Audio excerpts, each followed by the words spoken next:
Hello and welcome to the Energy Forecast 2022. And over the course of January, I'm going to be interviewing 9 experts on the energy of 2022. So you can get a free workbook. You can see the link here. Please go to this link and you can sign up for a free workbook about the energy of 2022. Every single expert that I interview, I'm asking them to give me an exercise of something you guys can do and integrate into your lives to make 2022 the most amazing year ever. So go to that link, sign up for your free 2022 energy workbook. If you haven't already, please subscribe to my channel. From the 7th of January, we're going to be having 9 experts, astrologers, numerologists, shamanic practitioners. I'm going to be talking about the Akashic Records. We're going to have lots of different experts discussing the energy of 2022 and how you can utilize this energy to have your best year yet. So hello and welcome to the Energy Forecast 2022. I am your host, Aloise.life. And we are probably about halfway through our energy series now, and I am saving the best people to the end of the series. And this gentleman that I'm going to introduce you to, goodness me, where do I start? Well, I'm going to start with the place that he is one of my nearest and dearest. This man counsels me on a daily basis when we walk every morning together.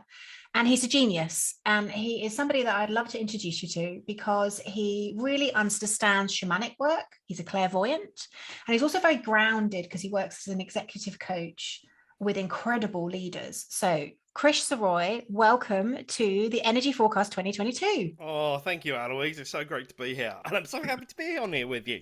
Yeah, did I embarrass you? No, I love it. I love it. I love it. You've been teaching me to kind of own it, so I love that. Very good. I didn't even get you to go red. I'll have to try harder next Oh, time. absolutely. Well, the problem is now that I've got less hair, if I go red, then it all lights up. Don't tempt me. But thank you so much for joining me because genuinely, you always were like, we went walking this morning and just insight after insight you give me. So I knew that you were going to have some incredible insights for our audience. But before we get into this incredible year, 2022, can you just sort of position and explain a little bit about who you are, your work in the world? Yeah, absolutely. Thank you. So, I guess you could say have a foot in both worlds, as it were, although I think there is only really one world. So, I kind of do 2 sets of work. So, on the one hand, I co-run a leadership development company and a digital company, work as an executive coach, as you say. So, I run a leadership development company. I work as a coach. I work with corporations, mainly tech businesses, so lots of startup businesses, that kind of stuff, which is really cool because I get to see what's coming up in the tech world. But I also have this other side where I do a lot of kind of shamanic and druidry work, and I work as a clairvoyant and have done a lot of healing work in the past. So I'm kind of on the journey of how I bring those things together, and obviously you've been very instrumental in that journey as well.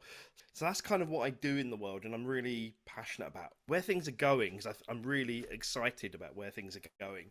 Fantastic. Well, I think you're a beautiful mix because obviously you're incredibly grounded, yet you have these amazing sort of spiritual insights. So let's kind of come on to this year and what you can see, because obviously you are clairvoyant and you do get downloads and insights into the future. So for our audience, what can you see coming up in 2022? I think this is a really, really interesting year. It's a fascinating year. The end of 2020, we astrologically entered into the Age of Aquarius and we went through the gateway. That's something we've been talking about for ages, for years. I remember when I was young hearing like the hippies talking about the Age of Aquarius and all that kind of thing. And can you break that, sorry, just before we start, because break that down, because obviously I know what that means, but I'd love for you to say, what is the Age of Aquarius, right? That's a really, really great question. So the Age of Aquarius is almost like, we hear in history about like the Age of Enlightenment back in the 1500s. The Age of Aquarius is like the modern day version of that.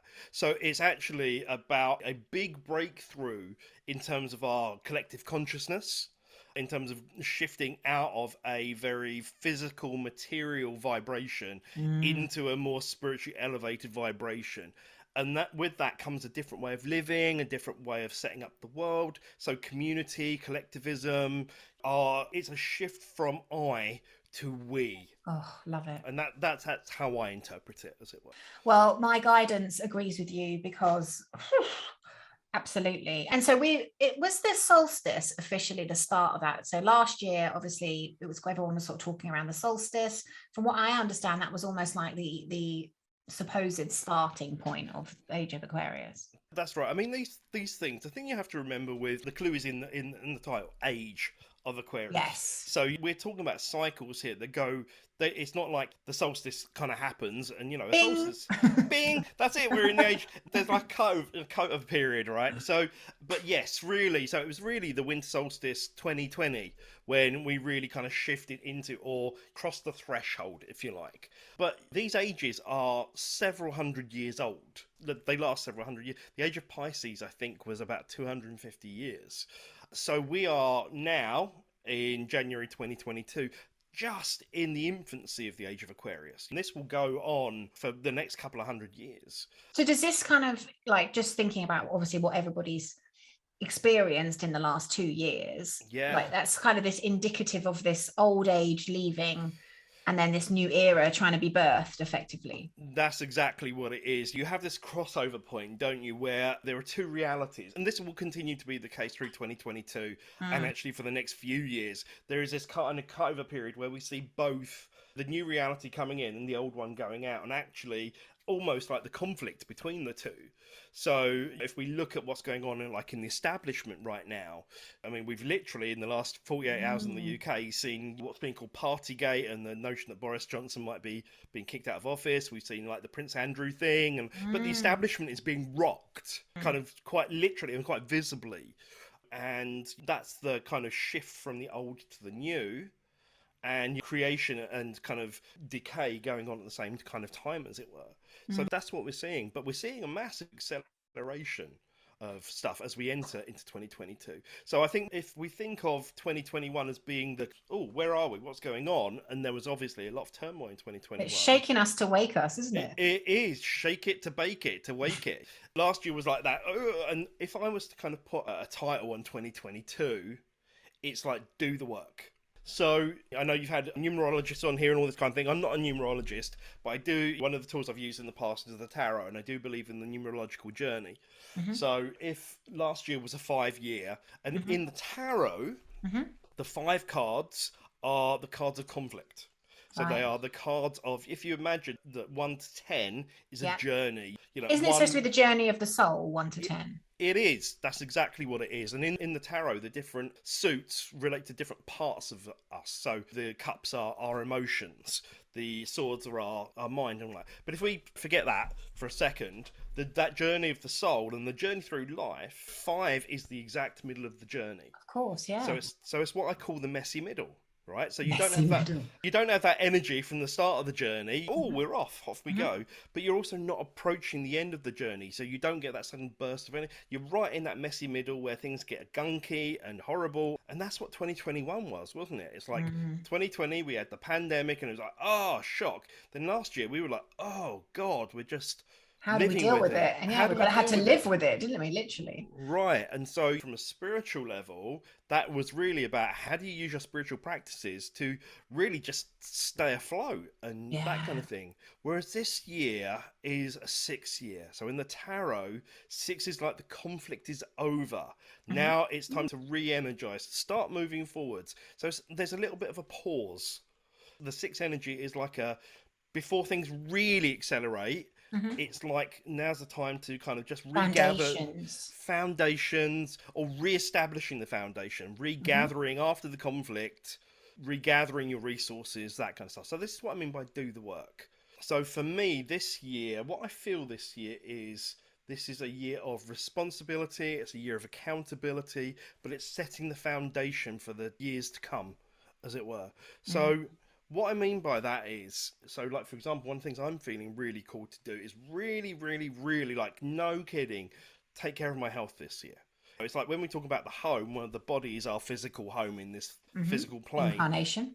Right, exactly. So it's like really, really, really taking care of that. And I know like last year you were like super on that, as it were, and it was really inspiring to watch. And this year I'm kind of like, it would have been nice to do it last year, but this year, no kidding, I've got to do that.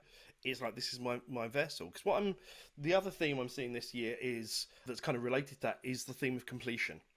So this is like whatever needs to be completed from the old part of the journey and left in the past so that we can move forwards. That's a thing. So it's like no messing when it comes to health, like Hmm. just do the work. Hmm. Spiritual practices, no messing, do the work. Choose what works for you, but do it. So this is about like the manifestation experience. So, what I'm just kind of translating this to our listeners. So, somebody's Yeah. listening to this. So, what we're saying is basically last year we're kind of getting into these things, weren't we? Mm, Like, because obviously everything we were shaken to wake, we were woken. Some of us were awake already, but some of us were woken up. And it was kind of like, here we go. Here's your spiritual consciousness that you've got to work on.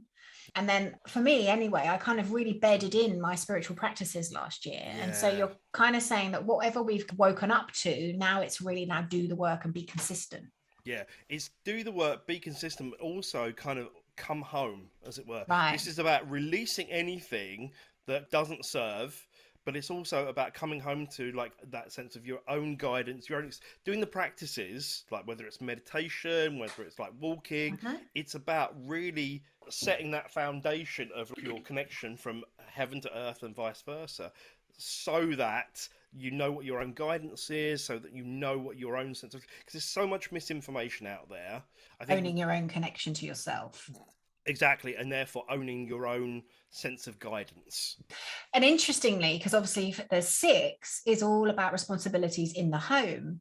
And you're Mm, kind of, what I love about what you're saying is it's okay, it's yes about responsibilities in the home, but it's your responsibility to yourself, which you yes, couldn't get more home than that, could you?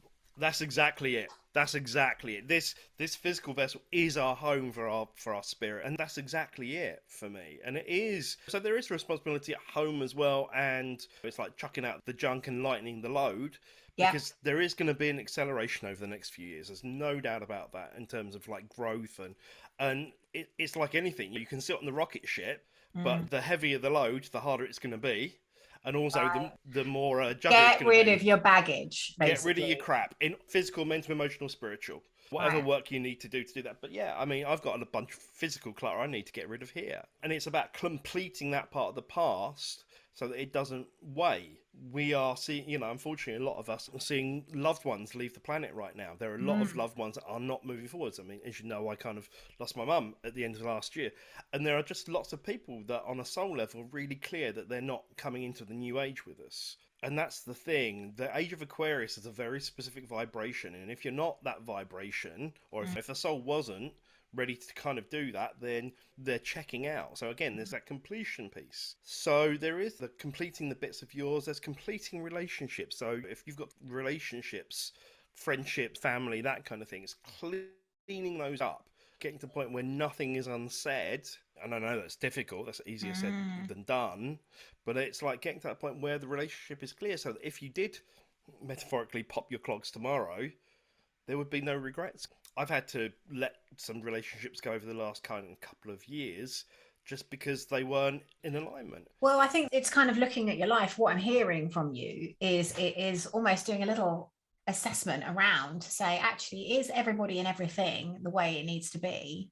Because we've got an opportunity here to really lighten the load, and we need to really be honest and truthful with ourselves about what we want to bring with us. Exactly, exactly. So that's that sixth energy of the pause that I was mentioning earlier. It's a Before the acceleration. right, because if you imagine, to use the rocket thing again, it's like in the next few years we're all going to have rocket packs strapped to our backs, as it were, and it's like it's going to set off.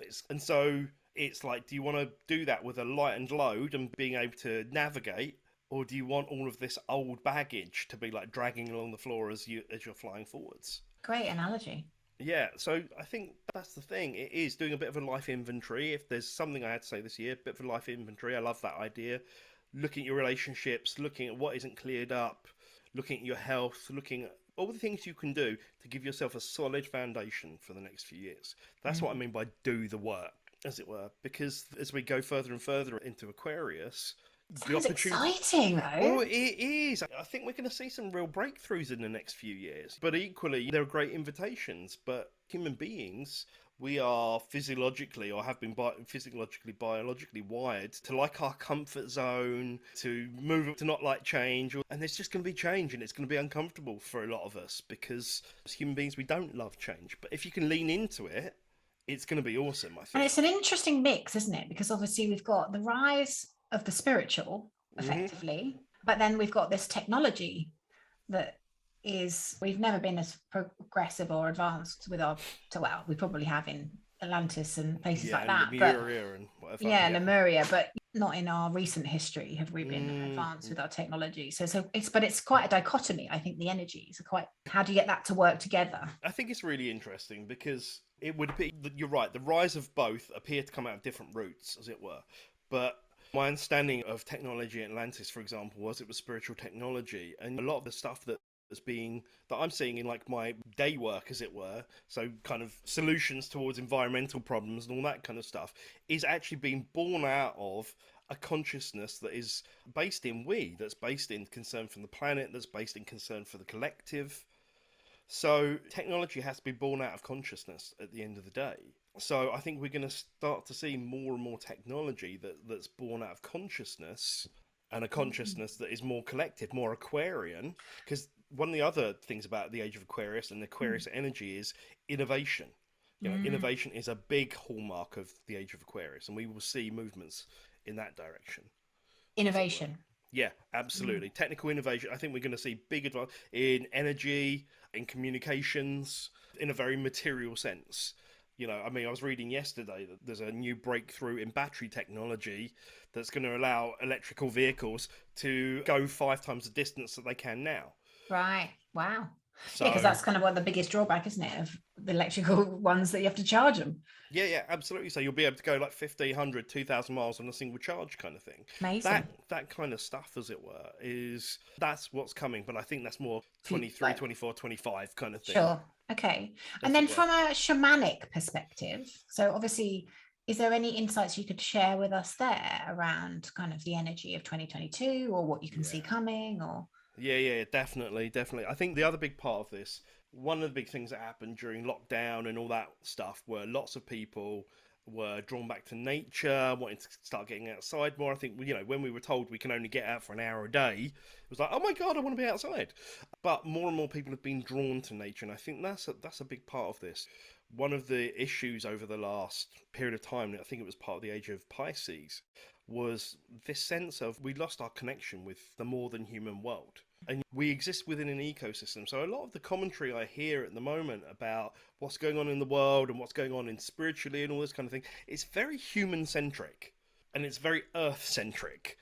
And we exist in as part of a much bigger consciousness. And I'm not talking like any wishy-washy, like hug a tree kind of thing, although that's brilliant. And you know, You love a good I tree. do love a good tree to hug. In fact, we've got into that habit, haven't we? So we need to go back to the woods to hug some trees. But in a very real sense, we're starting to see evidence now scientifically of things like the wood wide web, the mycelial network that connects forests, and very much beyond kind of our understanding as it has been.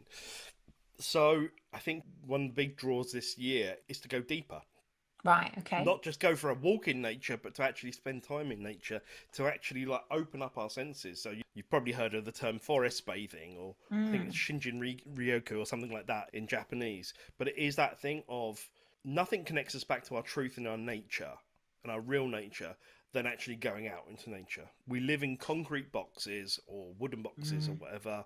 We spend a lot of time indoors, and like, you know, it's winter right now in the We UK. wear So rubber shoes on the soles of our feet, and we're just not earthed, are we, or grounded? no, we're Or not earthed, we're not grounded, we're not open. A lot of us, when we kind of go out to nature, we go charging through nature. I see so many people walking with their earphones in and all that kind of stuff, and it's just like they're cut off. And yeah. so, a big part of my calling in 22 and moving forwards is this kind of how do we actually, on a very, very deep level, reconnect with the more than human world. The more than human world is a term I got from a guy called Michael Mortali, who wrote a book called Rewilding. And the notion is, this is something that Don Miguel Ruiz talks about in the Four Agreements as well, that as human beings, we've effectively been domesticated in the same way that A dog has. dogs have, cows have, cats have, but that actually we have a wild spirit. And Yeah. that is a Wow. key to our future. And that wildness is a key to our intuition. It's a key to our consciousness. It's So it's that, shut us off. Effectively, we've shut ourselves off and down. And yes, that's very much, if you look at what's happening in the world right now, is we are reconnecting to this higher consciousness. And so what you're saying is a critical part of that is to be back out in nature. And of course, that's where we get our connection. Whenever you absolutely. go for a walk in nature, you're going to get a download, you're going to get guidance. And so it's fostering that spirit by the sounds of things. Yeah, absolutely. One of my teachers, Sonny Choquette, once said to me that nature resonates at the vibration of unconditional love. Wow. And if you think about it, that's the basic level of where you really start to open up spiritually, when you start to open to your guidance and all that kind of thing. Do you think this will become more integral in the age of Aquarius? Because you and I were talking this morning on our walk, and we were saying how, as Westerners, we've always been taught to look down on indigenous tribes and people who live on the land. And actually, we are the ones that completely got it wrong, and they're the ones that got it right. Completely right. Completely right. I think, again, when you have that technocratic point of view that's just born out of like left brain consciousness, and you think technology is in all that for this, which is marked the age of Pisces and all that kind of stuff, you kind of do look down on, we looked down as Westerners on indigenous tribes and kind of went, how primitive. But you're right, from a consciousness point of view, there is, I can't stereotype every indigenous tribe here, but in common, they had kind of living harmony with the land, living harmony with the more than human world, and don't take more than they need. Yeah, because spiritually and in all senses, because the notion is the earth is not our dominion. We are just part of the ecosystem, and that we live in harmony with our more than human relatives, animals, plants, that kind of thing. But also the big thing there, the big underlying thing is we have consideration and concern for each other. So that community, that tribalism, that kind of living together. Yeah, my goodness, we've so missed that, haven't we? We really have. And I really think over the next few years, that call to like live more in community, that call to live together, but intentionally. It's fascinating, I think, when you look back how we used to live in community, and then obviously that has separated and divided, and we've kind of gone into, used to be multi-generational families living together. And of course, apart from the Indian culture, that's also been lost. And then obviously we're now, like you said, we're living in boxes, we drive boxes. The parents aren't even looking after their own children. They're sending them to school, and then they're being educated in a weird and wonderful way. So I feel this shift into the age of Aquarius is about us going back to our roots, literally, but also, like you said, into this community style living. And so many people, I think conscious people, are drawn to that, and I'd love to see that really being birthed in the next few years. I think it will, and as I was saying to you this morning, it's funny how synchronicities work, isn't it? I knew this conversation was coming up, and this article popped up that said that there are currently 4,000 intentional communities in the US of various or in North America, various ways of cutting it, but nonetheless, I had no idea there was that much. That's a lot, isn't it? 4,000. So when you say intentional, effectively they have decided intentionally to become a community and to live together. Absolutely. And a lot of these are for people in their third age of life, so they're in the later parts of their life. And there's another tribal piece or another indigenous piece, respect for elders, and elders who have lived life and done the work, so they have earned wisdom. You don't necessarily just have wisdom just because you're old, but that kind of notion of going through different rites of passage and kind of earning your different stripes as you go through life, as it were. And I think we're going to see on a broader level, we're going to start to see the old ways of doing things start to break down. We will think global, but I think we will act more local. That even down to like things like getting food locally, growing food collectively, looking after each other, that kind of stuff. Well, this is what Jane was talking about right at the beginning, saying that it's almost like bottom up, taking responsibility. What do you want your home to look like? What do you want your community to look like? And taking that responsibility and then really making it happen. Yeah. Well, I think on the most basic level, if you think about this as that the metaphor we talked about before, that figure of 8 in numerology is the infinity loop, that as above, so below. So if you think the work we are doing the work, is almost preparing, it's upgrading our electricity. If we are an electricity cable or a channel for divine energy, then we are Mm. upgrading from like a 4 watt bulb to a 40 watt bulb to a 400 watt bulb, because more divine energy is gonna come down. And if we don't do the work and upgrade, it's gonna blow our circuits, kind of thing. So Mm. our work this year, before things accelerate in 23, 24, 25, is to upgrade our home, our physical body, our spiritual body, mental body, so on and so forth, so that we can handle the current, if you like. So this is the answer to the question of how to open your gateway to the Age of Aquarius. Basically, what you're saying is clean the vessel in all Yes. ways, but one, your karma, your patterns, your food, your body, your physical being. Clean the vessel, because there's more energy and physical higher consciousness going to come in over the next Yeah, years. absolutely. And like deepen into who you are and get to know who you are more. I think this year, when you get lots of people waking up, which we've seen, one of the first things you do when you wake up is you kind of try to orient yourself and you kind of look around and like, what's this? What am I dealing with here? And I think this year, if we're not careful, there's lots of good stuff, but when we're just waking up, I think one of the things we'll start to see this year is what I'd call a lot more kind of spiritual charlatanism, which it's not a new phenomenon. It's always been there. There've always been false gurus and all that kind of thing. But I think in the age of Instagram and influencers and all that kind of thing, there are a lot of people out there who are very good at marketing, Yes. but haven't necessarily, Done the work. done the work. Mm. And so I think the ability of that false guru effect is massively amplified, because we're also in an age where it's difficult to find information and the truth on the internet. So that deepening into who you are, cleaning your vessel, but deepening into your own guidance on that, means that you'll be able to discern more and not just put your power into the hands of others. And it's funny you say that, because right at the start of this series, the word I got when I was looking in the Akashics for 2022 was self-mastery. And in my episode right at the beginning, we talked about how often we are masters. We may not have forgotten that, but we are masters. Yeah. And how we often give our power away to people in supposed positions of power, like you said, people who potentially are good at marketing but necessarily haven't done the work internally. So we would really, to build this inner connection and this connection to oneself and to one's guidance and to one's higher self, that is the work for me. Yeah, 100%. 100%. Well, and if we look forward to where we're going, 23, 24, so on and so forth, to put it in a bit of context, from in the tarot, the 7 card, and next year is 7 year, is what we call 7 is the number of what I almost call so reevaluate, repair, return to self. But another is remember. Right. It's remember. So it is that remembering who we really are. So I think we set the stage this year so that next year things open up, the acceleration starts happening in terms of that energy coming down. And then 24, which is an 8 year, 8 is in the tarot is about movement. So we're shoring ourselves up. Next year we kind of sort of take in the energy, we kind of reevaluate, we kind of make final changes to the plans, that kind of thing. 24, boom, things move forwards big time. And I think 23, 24, I think Nick said in the last one that that's a year of the wood dragon, and that's a big year of change. So, yeah. Wow, exciting stuff. Exciting Really times exciting. and exciting stuff. So you heard it here first, guys. If you want to open your channel and your door to the Age of Aquarius, clean your vessel. Absolutely right.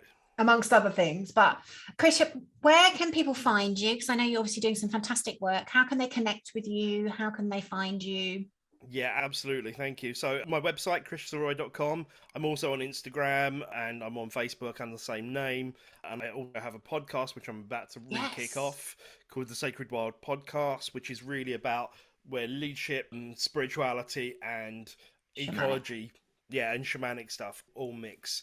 That's it. I really enjoy doing that. So go and check out Krish's work. He's also an incredibly gifted psychic. So are you doing readings at the moment? I've got space for a few. I'm not doing loads at the moment, but I kind of do a few every now and then. I love doing readings. Very gifted, very, very gifted. And if you're interested in hearing me and Krish talk off behind the scenes and off the cuff, as in really talk about what is going on right now, the gloves off, no YouTube listening, then come and join us behind the scenes. There's a link below this video, which is the workbook, which you can sign up for. And if you purchase the $22 bundle, you can get the comprehensive workbook and also listen to me and my dear friend behind the scenes. But thank you so much, Krish, for coming on today. You. It's been awesome. Thank you so much for having me. My absolute pleasure. You were amazing. You too. So, what did you think to this interview? Hopefully you got some really good insights, and you really now understand how you can implement the energy of 2022 into your life. Ready? Please do sign up for our free energy workbook. The link is here. You can sign up for your free energy workbook, and inside the workbook are all of our experts giving you an exercise that you can do, that you can integrate and put into your life to make 2022 the best year yet. If you haven't already, please do subscribe to my channel. The interviews will be coming out from the 7th of January for the rest of January, all the way to the end of January. So if you haven't already, please do subscribe to my channel, like and share, and I really hope that you find a lot of value from the Energy 2022 forecast series.